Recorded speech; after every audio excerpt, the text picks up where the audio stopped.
I don't do very many of these, and last year I bought barely any books. But basically all of my Christmas money went towards books. So I did acquire some books I'm really excited about, and I will show all of them to you. The first was a gift, and this was from my parents, Breaking Bread with the Dead, A Reader's Guide to a More Tranquil Mind by Alan Jacobs. This is a bit of a mixture. I have started this, I just haven't finished it. And it's on the merits of reading classics and reading books written not just in the era that you are presently in, and also how kind of there's this false dichotomy that, you know, either you read books with no thinking that isn't in line with today's thinking, or you just can't read anything. And so he really addresses that and how it's kind of really this more modern idea that all of an author's values would align completely with yours, you know, in a different era than they are living in. It's very thought-provoking, and I really appreciate it in an age of cancel culture. It's very refreshing. Next is this very not appealing copy of The City of Joy. This is from A Books, and they are notorious for sending me books with stickers on the front. So I will try the hairdryer and nail polish remover trick. Hopefully it will take it off, but I don't love this cover anyway, so what is a sticker on it anyway? But this takes place in the city of Calcutta, and I'm pretty sure it's about the author's time living in Calcutta, in a region of Calcutta known as the City of Joy. There's going to be a lot of harsh poverty in this, but I think it's going to be a bittersweet experience because then there are going to be just some really beautiful things that happen. I think that's the general sense I get about this. And then I have my beautiful, lovely, lovely friend Kate from the Novel Nomad bequeathed to me on Christmas 4 Persephone Classics. It was such an exciting moment for me to open this package and just get to be in awe of these different books.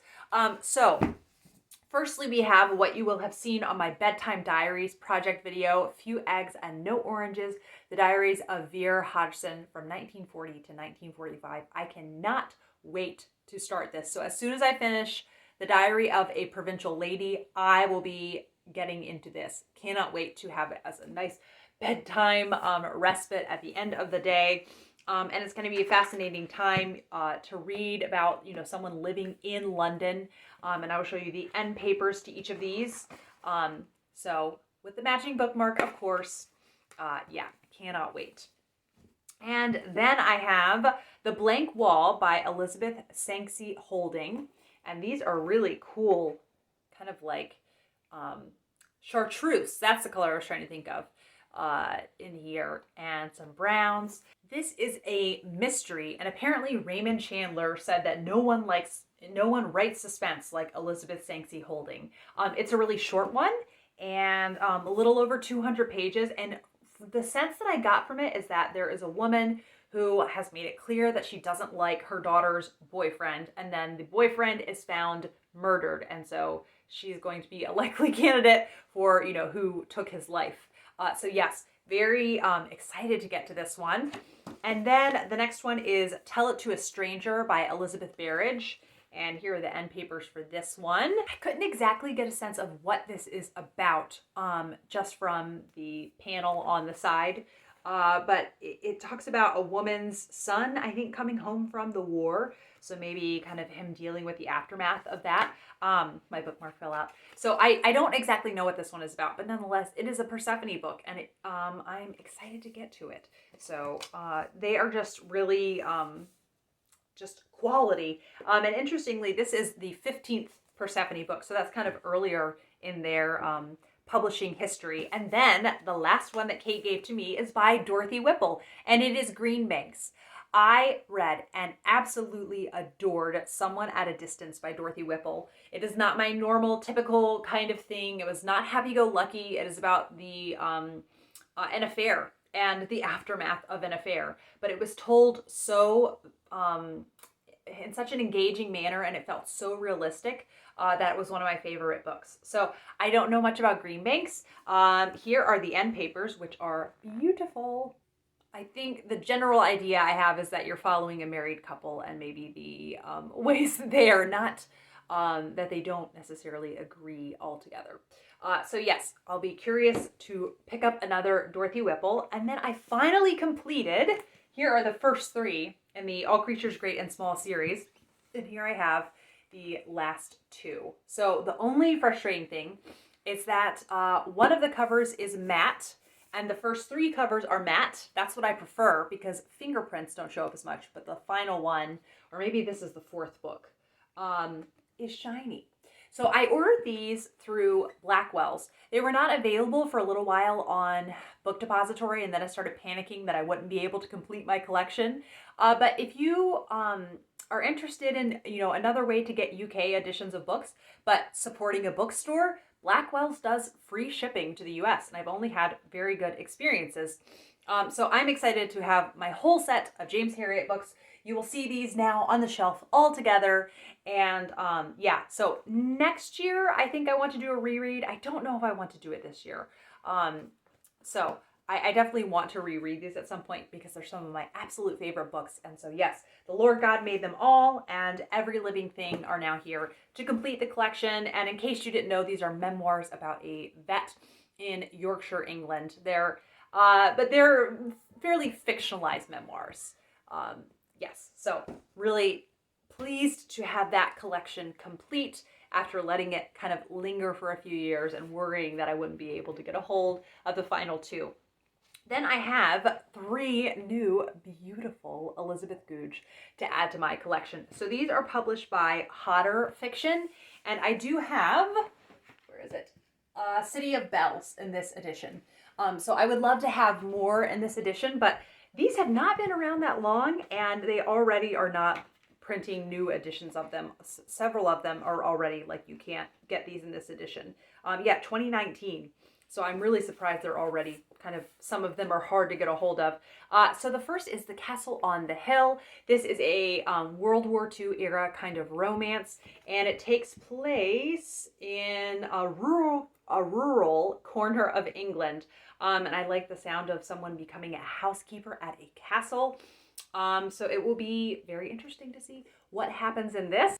And next is The Middle Window, and I'll let you see this picture on the back here. This takes place in Scotland. I have heard kind of mixed reviews about this, but I'm willing to try every single Elizabeth Goudge book out there. And then lastly, one that I hear so many Elizabeth Goudge fans, this is way up there for them, and this is Gentian Hill. And this is a longer book for her. This is around 417 pages. And this one is about young Anthony O'Connell. He deserts his ship at Torquay and escapes into the Devonshire countryside under a new name. And then Stella Sprigg encounters him, and they know that they instantly know they are supposed to be destined together. So really looking forward to Gentian Hill. And then the only other Elizabeth Goudge that I think really am desperate to own is Green Dolphin Street. So happy to have a pretty substantial selection of her books available now. And then one that I purchased, I was inspired by Adam from Memento Mori. He said, "This is such a Kate book. You have to read this, Kate." And it is The Egg and I by Betty MacDonald. Betty MacDonald, for those of you that are Miss Pigglewiggle fans, which were stories that I grew up on, and I was really surprised to know that the author wrote a series of memoirs. So this is the first in the series. She lived on a farm. She was a farmer's wife, and I really am looking forward to reading this. I heard it's very funny and engaging, and yeah, just really, really lovely. So it'll be really cool to read something from someone who, I've only read their children's literature, and then to read a memoir. Okay, then this was one I had thought about getting for a couple of years, kind of hemmed and hawed, and I finally bit the bullet. And this is by the same author who did On the Edge of the Dark Sea of Darkness. I think it's the Wing Feather Saga is the name of it. I have it checked out from the library currently. If you saw my Try a Chapter Tag middle grade edition video that I recently did. So A.S. Peterson is the name. And this takes place during the Revolutionary War in America. And Finn Button. It says America is on the brink of war with England, and Finn Button is about to come undone. She's had it with the dull life of the orphanage, and she's ready to marry Peter and get away from rules, chores, and a life looked after by the ever-watchful Sister Hild. So I'm really interested in historical fiction set during the Revolutionary War, and this is the first in a duology. So that would be cool. If I really like this one, I will get the next one. And generally the books that I buy to own are ones that the library didn't have available that I couldn't try. So this is one of those cases, and I really want to try it. And then, if you saw my chunky book, TBR, like chunky book TBR video, none of these will be surprises, but now I own them, and they are huge. So this is the first one is the Brontes memoir, and it is 900 glorious pages of more than you could ever need to know about the Brontes. And yeah, wild genius on the moors, the story of a literary family. So this is one that, this is another exception I make. The library does have these, but I find the concept of checking out a book that's, 900 pages, that is something I'd really want to linger with for a couple months. I don't like the idea of having to rush through it. Even you can renew some at the library, but still, it just feels very rushed. And even so, that's only 6 weeks, that I could have it all together. So I wanted to own it. So here I am, I'm owning it. And I am planning on reading this over the months of September and October, because September I'll already be in the mood for Victober. So I want to scratch that itch with this. And then we have, and I'm already reading, The Eighth Life by Nino Haratischwili. And this, I am vlogging my experience of this. This may very well end up being a favorite book of the year, and it feels kind of ridiculous to say that in the month of January, but that's genuinely how this feels. It takes place during the Russian Revolution. It alternates between the country of Georgia and Russia, and yeah, it's very moving, very harrowing, so I know it's gonna hurt. This book is going to hurt as I continue. I'm just reading about 20 pages a day and hoping to finish by the end of the month of February. And I'm reading it now with a subscriber, Emily Kate. So yeah, it will be lovely to chat with her about that. Okay, another book, another lengthy book that just, the library wouldn't cut it for this one. And I want to linger with the Mitfords, Letters Between Six Sisters, edited by Charlotte Mosley. Now, I had watched Sarah from Hardcover Hearts, her video about this a couple days before it arrived in the mail. And look at this spine. I love that. And Sarah had commented on, in addition to just how much she loved the book, how well it was laid out. And so it's laid out, all the letters are laid out sequentially. And what's very convenient is that beside each sister, whoever is writing the letter, there's a little icon. So for Deborah, there's a crown. And so it's the same, each sister has their own icon. And that's really, I think, helps you kind of get a sense of who is writing the letter to whom. And yeah, I liked the setup for that. Okay, then 2 books. These are reward books that I have. So whenever I finish a book off of my Chunky Book TBR or my Global Classics TBR, I'm going to reward myself with a cozy mystery.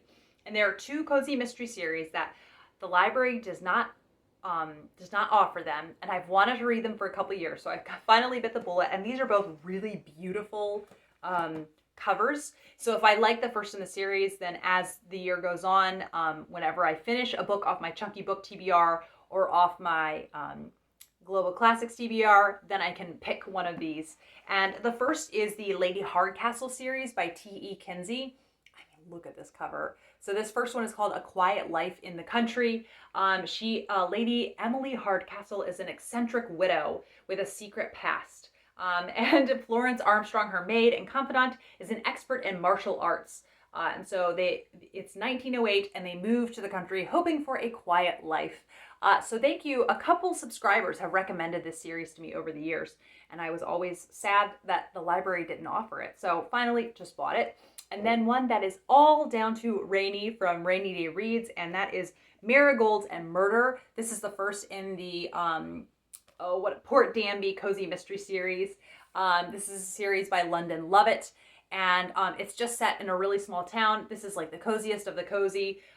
There is Lady Lacey Pinkerton has left behind a 6-figure job and her reputation as the $1 million nose. And so she has a pet crow and a tabby cat, and she's settling into a small coastal town, settling into life there. Love the sound of that. And these are such, cozy mysteries. There's nothing like an easy breezy cozy mystery to kind of refresh you before you move on to more arduous reading. So that is my big old book haul at the beginning of the year. Really treated myself with the Christmas money that I had. And I don't often buy new books, but I just kind of went crazy for all the new books this time, except for The City of Joy. So thank you as always for watching, and I will be back for another video soon. Bye.